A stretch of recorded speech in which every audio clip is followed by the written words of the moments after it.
A voice cried out from the audience, "But Bishop, the discipline, the law of the land states that if a minister fails to miss roll call for 2 years straight, that they are to be dropped immediately from the roll."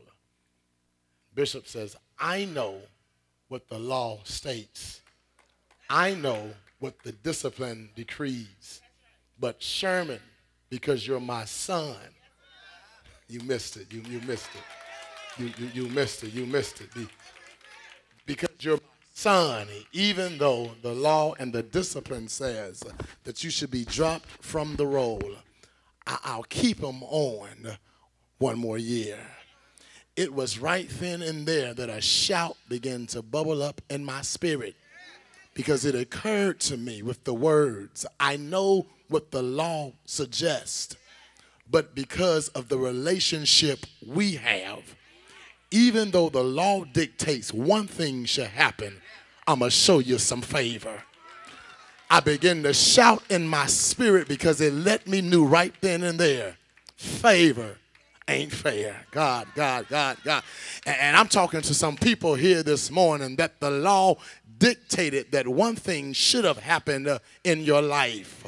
Because you messed up, because you blew it, because indeed you were out of order, you were out of line, you did fall short of the standard that you should have met.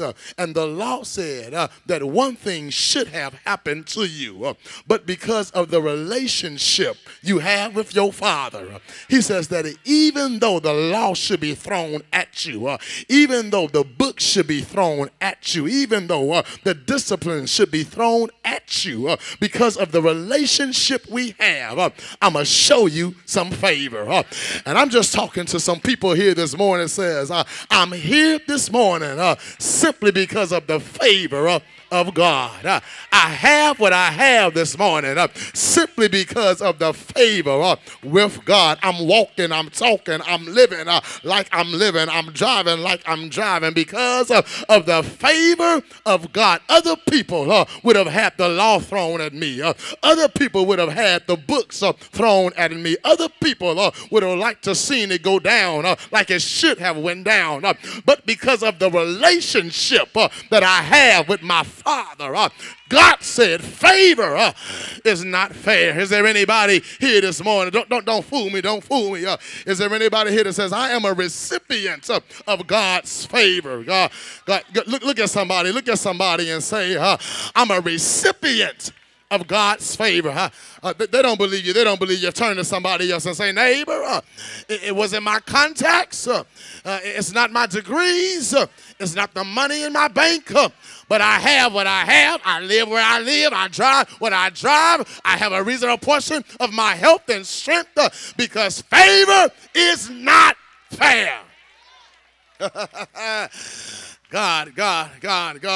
That brings us to the background of our text this morning. David is on his deathbed, and through David being on his deathbed, through David's life and Abishag, the Shunammite eyes, we learn the importance of service. With David getting ready to transition to glory, a civil war emerges as to who will succeed David as the next king of and over Israel. And Adonijah says, I'm the fourth son, and so I should be inherited. I should be inheriting the throne, because Adonijah, the fourth son of David, is aware that Amnon, who was David's first son, had been murdered by Absalom.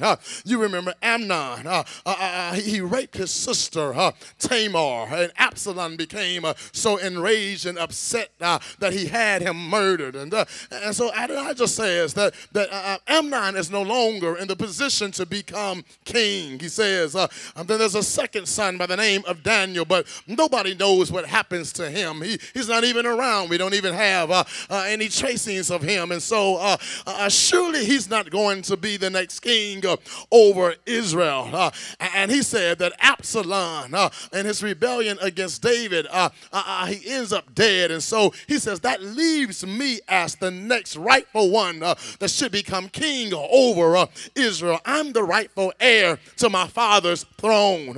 But therein lies his mistake. Therein lies his error. Because Adonijah assumed he should sit on the throne because he thought the throne belonged to David, when in fact the throne really belonged to God.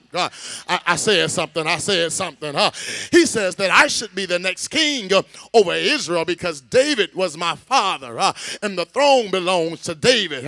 But in fact, the throne did not belong to David. The throne belonged to God. Let me see if I can put it this way. Had it belonged to David, then the appointment indeed was his right.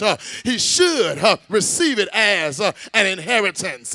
But because it was God's throne, God says every now and then I base my appointment, every now and then I base my assignments not based on what is right, but based on divine favor. God, is there anybody here this morning that says the job I have, truth be told, I shouldn't have it. I didn't even qualify for it, but God's divine favor has me where I am anyway. I wish I just had some people that could be real this morning. Let's say where I live, I shouldn't even be living there because I got jacked up credit, but I'm living there and I'm living large because of divine favor. I'm talking to somebody that says the car that I'm driving, I shouldn't even be driving it, but I'm driving it because of divine favor. Is there anybody here this morning that says I'm the recipient of God's favor? And there's some people that don't like it. There's some people that wish I would just be quiet. There's some people that wish I would set up. There's some people that wish I would sit down, but I can't be quiet. My testimony is I really don't deserve all that I have, but I have it because of God's divine favor. Look at somebody and say, it's God's favor on my life. Yeah, because God appoints and elevates based on favor and not always what is right. Solomon was the chosen vessel to succeed his father. Look at somebody and say, I've been chosen for this task. I've been chosen for this job. I've been chosen for this position. In fact, lean back and tell them it may not be right. It may not be fair, but I've been chosen. God, look at somebody and just shake their hand and say, neighbor, it may not be right, it may not be fair, but I've been chosen. And guess what? Man didn't choose me. God chose me. And when God chooses me, when God established me, when God places me, no witch, no warlock, no demonic force, no demonic attack can come against me because I've been positioned like a tree planted by the rivers of water. Winds may blow, storms may come, but guess what? I'm still standing. I found somebody and say, I'm still standing. I'm still standing. I'm still, oh God, I feel it in my spirit. Tell them I'm still standing. I'm still standing. I'm still standing. I'm still walking. I'm still talking. I'm still eating because God's favor is on my life. Yeah. So, somebody here this morning, you sitting in the position you sitting in right now because of favor. Somebody else was the rightful heir, but favor on your life has you where you are.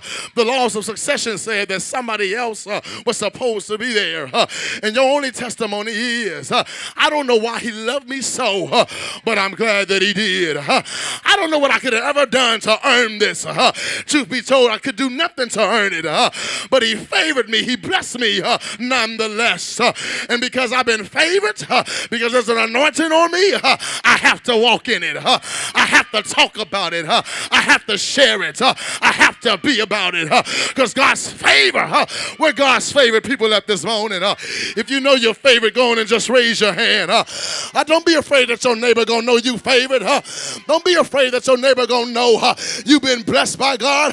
Don't be afraid to let your neighbor know that I have what I have, not because I got good credit, not because I got good contacts, not because I know who to call when to call them, but I do know who to call when I'm going through anything. I lift up my eyes towards the hills from which cometh my help and say, Lord, if you don't do it, it won't be done, because there's some trifling people that will try to hold me back, but they can't hold me back because God's favor